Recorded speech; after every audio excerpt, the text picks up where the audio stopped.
So Purim's the craziest day of the year. Crazy because it's so out of place. So not like us.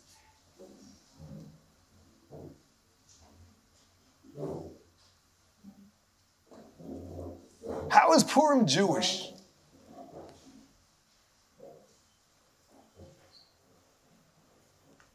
We are obsessed with the quest for wisdom. Jews are just crazy about their brains.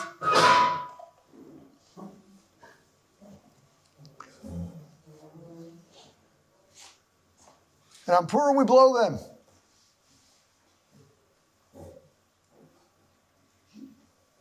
So, as always, we got to go through the Purim story. I'm telling you, every time you go through it, it gets better and better.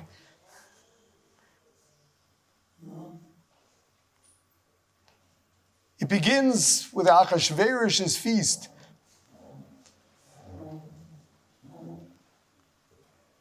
And we're taught that this feast was directed against the Jews. It was commemorating what Achashverosh was sure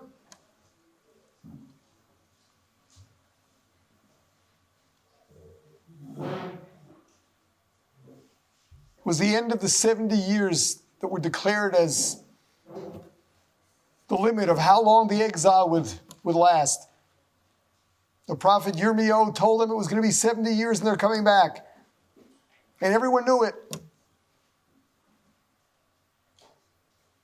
And everyone did their own calculations that were wrong. Achashverosh figured it out. 70 years had passed and the Jews hadn't returned. They were scattered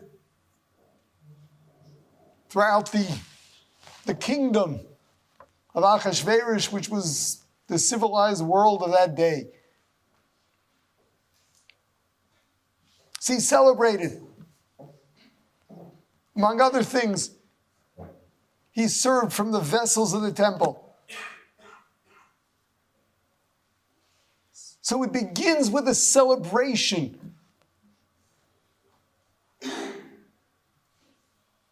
of the non-return to Jerusalem. Celebrating that the Beis HaMikdash will not be rebuilt.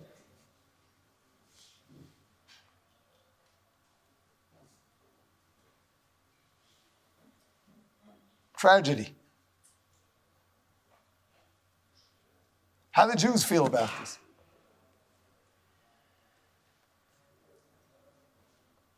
Well, it went on.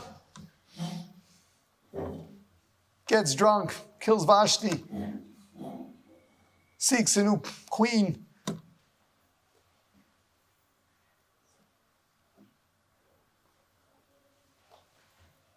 Esther, nice Jewish girl. According to Chazal, she was married to Mordechai. Which means the wife of the Gadol Hador becomes the queen to Achashverosh.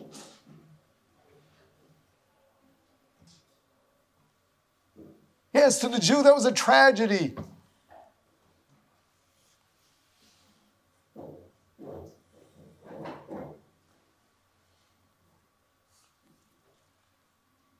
Then comes Haman. So he works his way up. And everyone's going to bow down to him. That's not enough. He's got to get the Jews. So he has this little idol hanging from his neck. He gets his kicks out of the Jews bowing down to him and seemingly to the idol as well.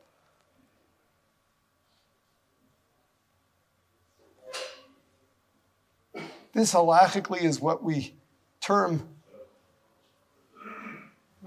maris ayin for avodah zarah. Looking as if, appearing as if, one is worshiping an idol. Now, idol worship, idolatry, is something the Jew gives his life before doing. How about appearing as if one is bound to an idol? So today we know it. It's two opinions in the Rishonim. But halacha is you don't give your life for it. So the Jews bowed, except for Mordechai, he wouldn't. Here we are again, the Gadol Hador, the leader. He wouldn't do it.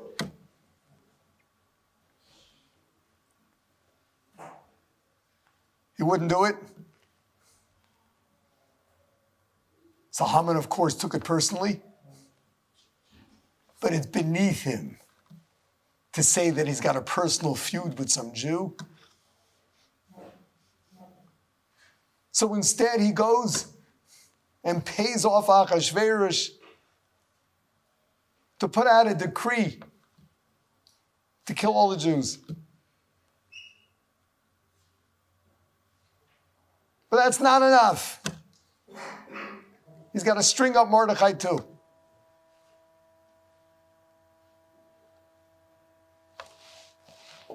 So he puts up a pole, Yasu 8, a wooden pole, 50 amas high. It's like an 8-story building.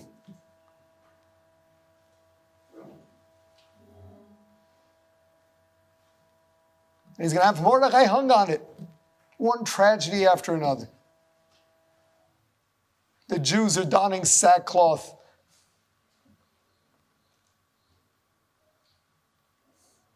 That's the first half of the Megillah. And then what happens? V'nafochu, everything is turned upside down.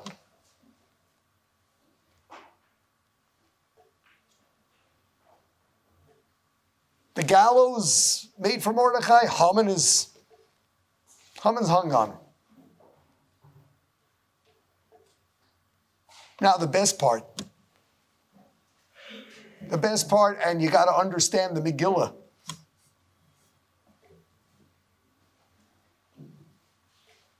Mordechai and Esther come before Achashverosh and say, you know, there's a decree out there to kill all the Jews.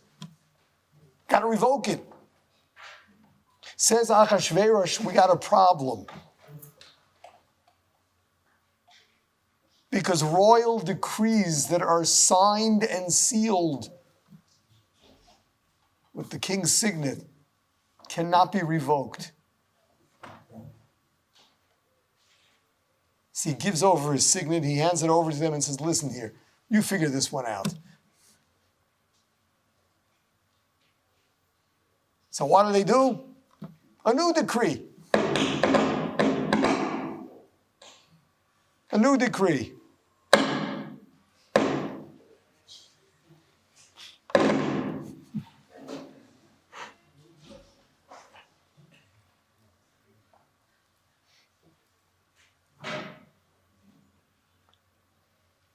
This new decree is to kill out all the anti-Semites in the entire empire of Achashverosh. V'ish lo yamod b'fneihem, and no one should stand in front of them. No one should get in their way.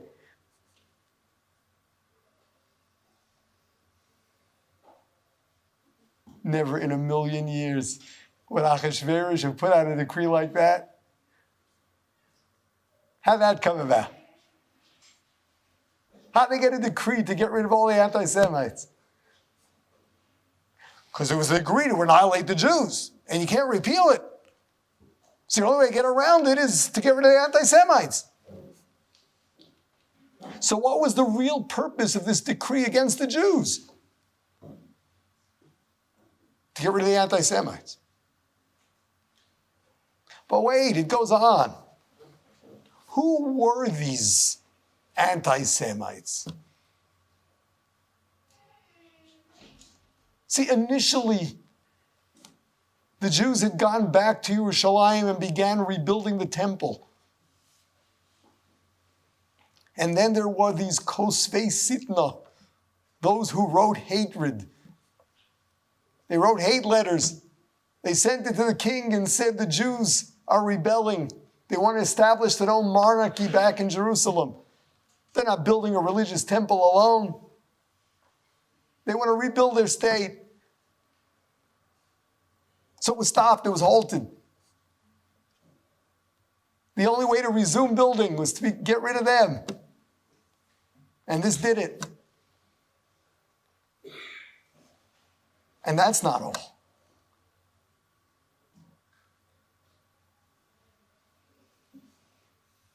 When did the Jews actually resume the rebuilding of the temple? That was the reign of the next king, which was Darius II. Who was he? According to the Medrash, he was Esther's son. Esther bore Achashverosh's son, which means he was Jewish. This was all a plot to plant a Jewish king in the Persian Empire, who would then sanction the rebuilding of the temple. So now let's go back. Where did this all happen?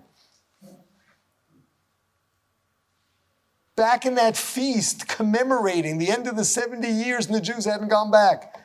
Achashverosh celebrating that the temple will not be rebuilt. And that's where he killed Vashti.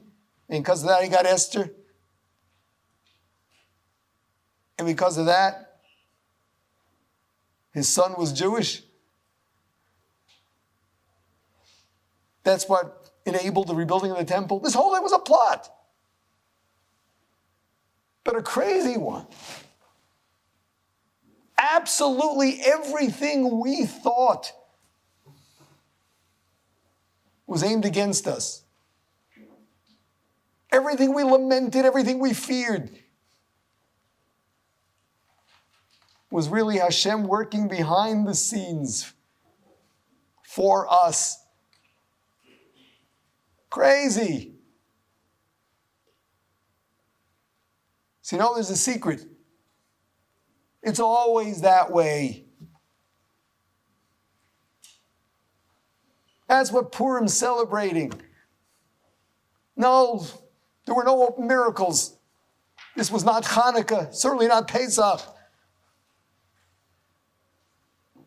In fact, you could have missed it. This took place over some 9 years. Mordechai and Esther knew how to read into it. They collected the random events that, when positioned properly, make it clear what God had in mind.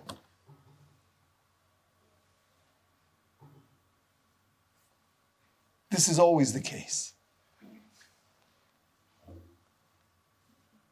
So all year long, got to use our brains. When we see danger, we have to feel the danger. We feel threatened. We feel pain.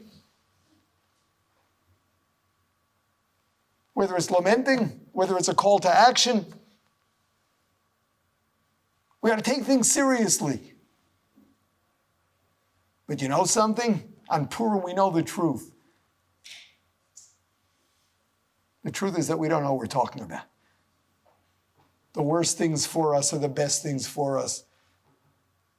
Hashem's always there thinking of us. There's always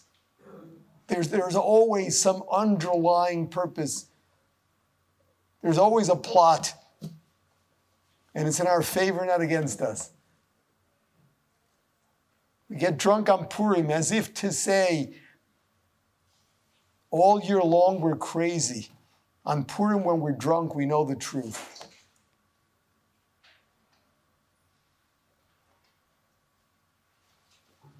So I tell everyone, how do you celebrate Purim? You got to prepare.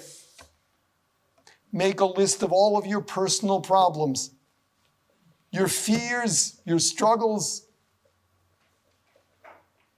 and then a list of all of the problems facing the Jewish nation.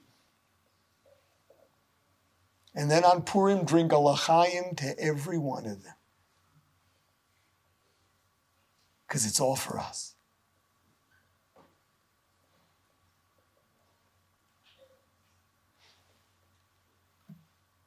Shir Amalos, B'shuv Hashem Shivas Tzion. Shir Amalos, a song of ascent. when Hashem will return the captivity of Zion. The end of days, at the end of the Gullus. Hayinu kacholmim, we will have been as if we were in a dream. Oz yimalei schok pinu, our mouths will then be filled with laughter. Well, we'll be happy when Mashiach comes. Laughter? That's not happiness. We have lots of words for joy. Laughter is something else. You laugh at the ridiculous. When Mashiach comes, we are going to be killing ourselves laughing. Hashem is going to make clear to us how every tragedy in our long gullus was the best thing for us. We're going to look back at everything we wept over. And we'll be in disbelief. Today, you got to be out of your mind to talk that way.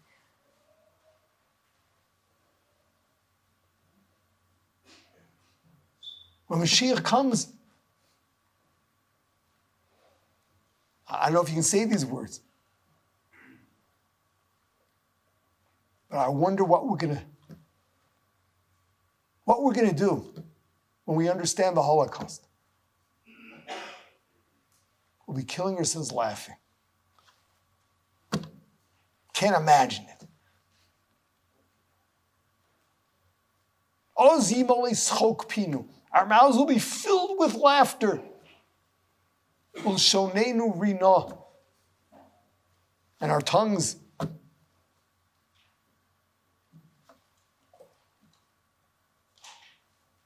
will be singing the praises of Hashem, filled with gratitude, acknowledgement. We'll be celebrating all the painful parts of Jewish history because everything's going to make sense. Today, you really got to be out of your mind to celebrate the tragedies of our long gullus.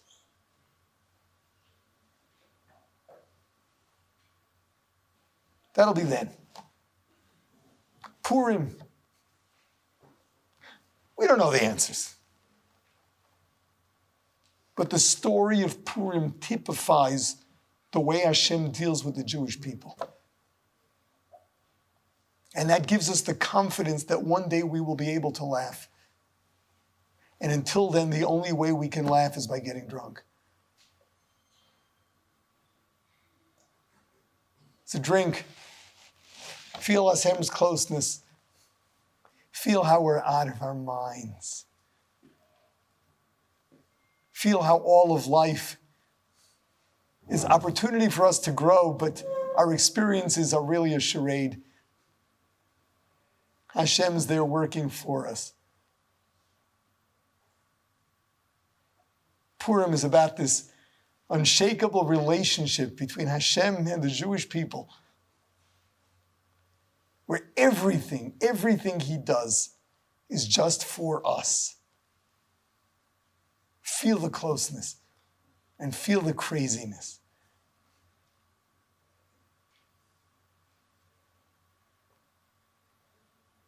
And drink lots of l'chaim.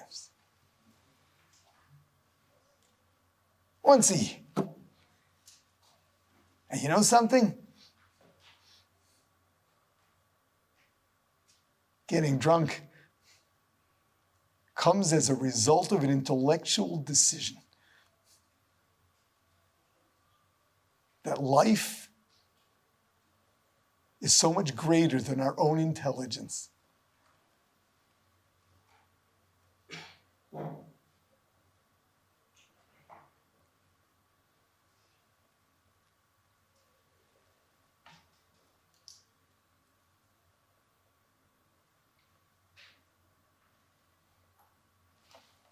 Is an intelligent expression of how little we understand.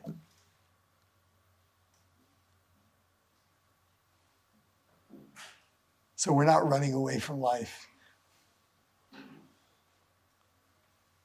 We're not blowing our brains as an escape from wisdom. This is an expression that only the wisest people, the people who live by their brains, it's an expression of how much greater and wiser Hashem is, life is, and that ultimately we don't understand the thing. But we know enough to know that one day we will. So enjoy, but for real. For real, know what you're doing. Know what you're doing. Purim's a great day. If you really feel it, you're going to accomplish more than any other time. Because on Purim, we're not limited by the limits of our intelligence.